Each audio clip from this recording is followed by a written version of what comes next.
Ada seorang ibu yang menjumpai saya dan berkata begini, "Pendeta, saya rasanya sudah tidak kuat lagi dengan suami saya.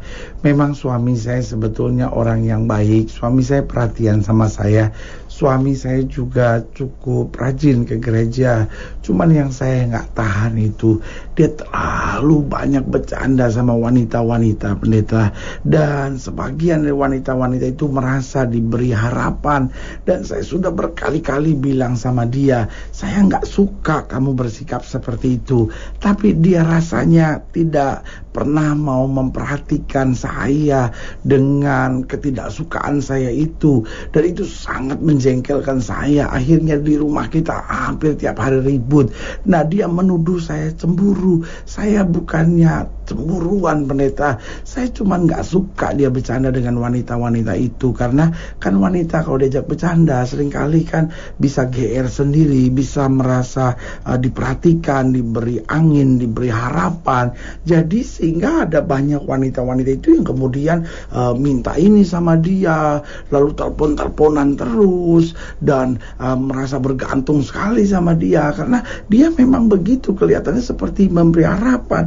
Tetapi repotnya itu dia bilang bahwa dia mencintai saya, hanya saya segala-galanya buat hidup dia. Tetapi saya udah mulai gak percaya. Nah, saudaraku yang kekasih dalam Tuhan, inilah fenomena kehidupan. Ada banyak orang yang berpikir bahwa yang penting kan saya mencintai dia, apa yang dia suka kan sudah saya buat dia. Saya perhatiin dia, saya ikut ke gereja sama dia, saya juga terlibat dalam kegiatan-kegiatan rohani, berarti udah cukup dong. Tetapi hari ini perlu saya tegas katakan buat saudara, bahwa mencintai bukan hanya mengerjakan apa yang pasangan kita suka, tetapi mencintai juga berarti tidak mengerjakan apa yang pasangan kita tidak suka. Waktu kita bilang saya mencintai Tuhan, itu bukan hanya berarti saya mengerjakan apa yang Tuhan suka, tetapi ketika saya berkata bahwa saya mencintai Tuhan, saya juga menolak, saya juga berkata tidak untuk segala sesuatu yang Tuhan tidak suka. Karena waktu kita mengerjakan apa yang Tuhan suka dan tidak mengerjakan apa yang Tuhan tidak suka, maka hidup kita akan menjadi hidup yang berkenan kepada Tuhan. Haleluya. Selamat datang dalam program kita hari ini, Harinya Tuhan. Sebuah program rohani yang kembali mengingatkan kepada kita betapa pentingnya kita menjadikan firman Tuhan sebagai dasar keseharian hidup kita. Karena selama kita jadikan firman Tuhan sebagai dasar keseharian hidup kita, langkah-langkah ke depan kita penuh dengan kepastian, kemenangan, berkat, mujizat, dan perkara-perkara yang besar. Haleluya. Dan di dalam program ini kita sedang bicara tentang Tuhan tidak suka. Nah, perlu kita pahami hal-hal yang Tuhan tidak suka. Kita tahu Tuhan ingin kita bertobat, kita tahu Tuhan mau kita hidup menjadi terang, Tuhan mau kita menjadi alat kasih dimanapun Tuhan tempatkan kita, dan banyak hal yang kita tahu apa yang Tuhan suka. Tetapi juga kita perlu tahu apa yang Tuhan tidak suka dalam kehidupan kita, sehingga kita terus bisa hidup berkenan kepada Tuhan. Nah, itu akan kita pelajari hari ini di dalam Hosea pasal 4. Hosea pasal 4 mulai dari ayat yang ke-11 sampai ayat yang ke-14. Demikian firman Tuhan.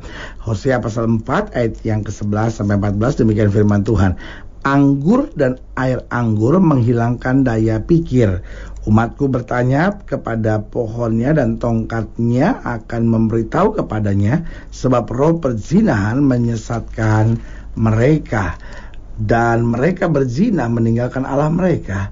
Mereka mempersembahkan korban di puncak gunung-gunung dan membakar korban di atas bukit-bukit, di bawah pohon-pohon besar dan pohon-pohon hawar dan pohon-pohon rimbun, sebab naungannya baik. Itulah sebabnya anak-anakmu perempuan berzina dan menantu-menantumu perempuan bersundal. Aku tidak akan menghukum anak-anak perempuanmu sekalipun mereka berzina, atau menantu-menantumu perempuan sekalipun mereka bersundal, sebab mereka sendiri mengasingkan diri bersama-sama dengan perempuan-perempuan sundal dan mempersembahkan korban bersama-sama dengan sundal-sundal bakti, dan umat yang tidak berpengertian akan runtuh. Nah, saudaraku yang kasih dalam Tuhan, dalam ayat bacaan ini Tuhan mulai menyatakan kepada umatnya hal-hal yang Tuhan tidak suka. Nah, apa yang Tuhan tidak suka dalam ayat bacaan ini yang diingatkan kepada umatnya, sehingga akhirnya umatnya terus mengalami malapetaka, umatnya tidak mengalami datang yang baik, karena tetap mereka beribadah, tapi di sisi yang lain tetap mengerjakan hal-hal yang Tuhan tidak suka. Saya khawatir dalam hidup ini ada banyak orang buat seperti itu. Di satu sisi dia pergi ke gereja, tetapi di sisi yang lain dia tetap lakukan yang Tuhan tidak suka. Dia lakukan hubungan seks sebelum nikah, dia tetap kasar sama istri, dia tetap mendidik anak dengan makian dan bentakan. Sehingga apa yang terjadi? Di satu sisi kelihatannya dia beribadah kepada Tuhan, tetapi di sisi yang lain dia akan pernah mengalami hal-hal yang dahsyat dalam hidupnya. Kenapa? Karena dia tetap mengerjakan apa yang Tuhan tidak suka. Nah, dalam ayat bacaan ini kita bisa melihat hal-hal yang Tuhan tidak suka, yang Tuhan jelaskan pada umat. Yang pertama, anggur dan air anggur menghilangkan daya pikir. Jadi yang pertama, Tuhan tidak suka ketika orang hidup di dalam kemabukan. Nah, saudaraku yang kekasih dalam Tuhan, sampai hari ini ada banyak orang yang berkata, loh saya memang minum, tetapi kan tidak mabuk. Tetapi Alkitab bilang anggur dan air anggur menghilangkan daya pikir.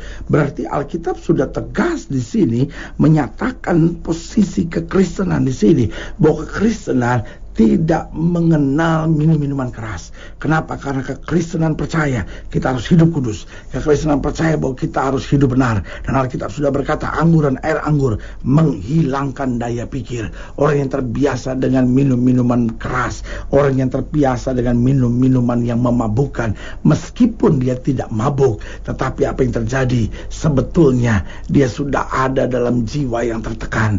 Dia sebetulnya sudah ada dalam jiwa yang goncang. Makanya dia terus terikat pada minum-minuman tersebut. Sebagai hamba Allah, saya hanya mau ingatkan, Tuhan bukan melarang kita hanya kalau kita mabuk, tapi Tuhan melarang kita terikat dengan hal duniawi seperti itu, karena itu akan menghilangkan daya pikir. Saudaraku yang kasih dalam Tuhan, kenapa kita harus terikat dengan minum-minuman keras?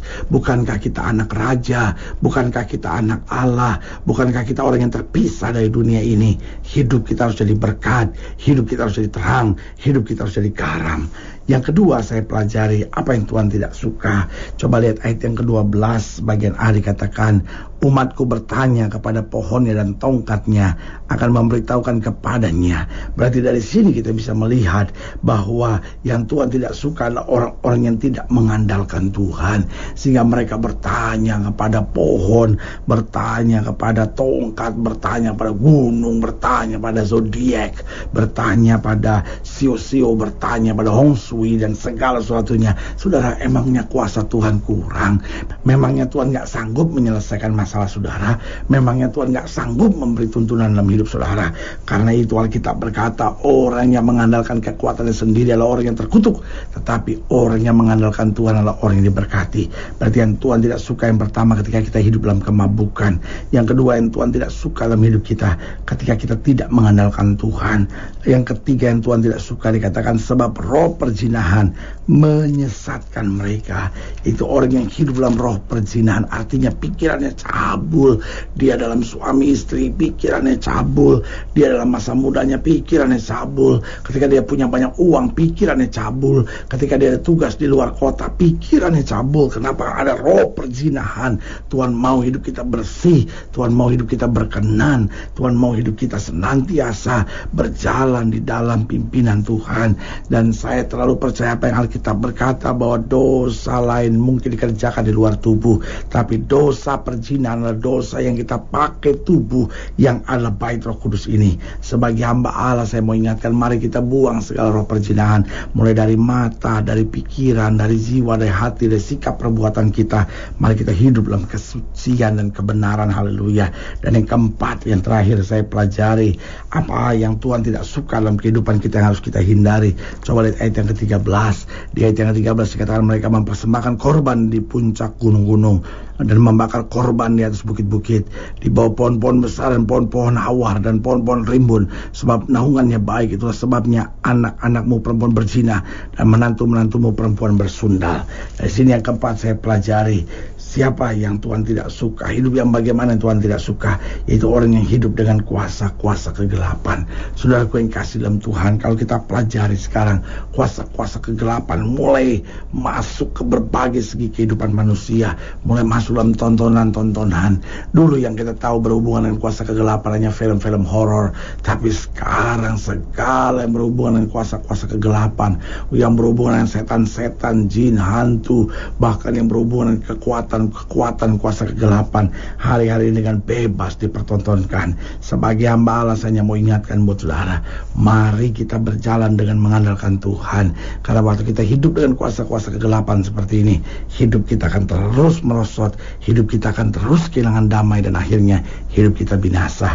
Tapi selama kita berjalan dalam kemuliaan Tuhan, selalu yang kita lihat berkat anugerah kasih sayang Tuhan yang berkelimpahan. Haleluya.